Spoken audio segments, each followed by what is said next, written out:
Hello दोस्तों, नमस्कार। हमारे यूट्यूब चैनल पे आप लोग का स्वागत है।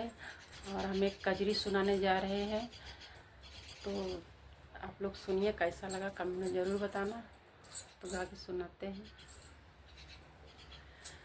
हम तराती राती गिनली तरैया पिया ना लगे यौहैया पिया ना। हम तराती राती गिनली तरैया पिया ना लगे यौहैया पिया ना।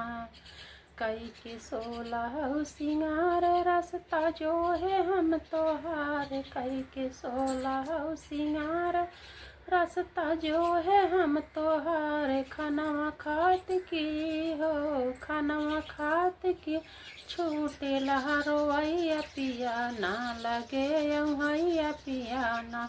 हम तराती राती गिनली तरैया पिया ना लगे यौहैया पिया ना।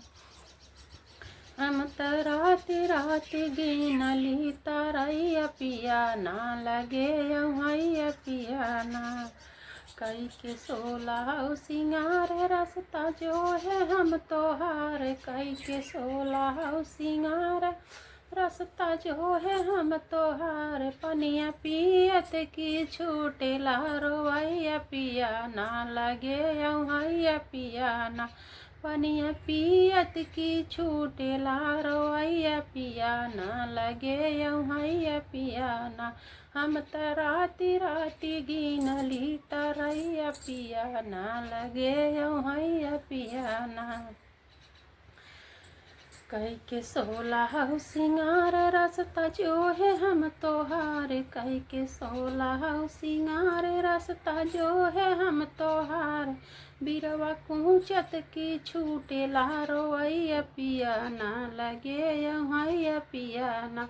बिरवा कूचत की छूटे लहरोवैया पिया ना लगे यौहैया पिया ना। हम तराती राती गिनली तरैया पिया ना लगे यौहैया पिया ना। कई के 16 सिंगार रास्ता जो है हम तोहार। कई के 16 सिंगार रास्ता जो है हम तोहार। सेजिया लेटत की छूटे लहरोवैया पिया ना लगे यौहैया पिया ना। सेजिया लेटत की छूटे लहरोवैया पिया ना लगे यौहैया पिया ना।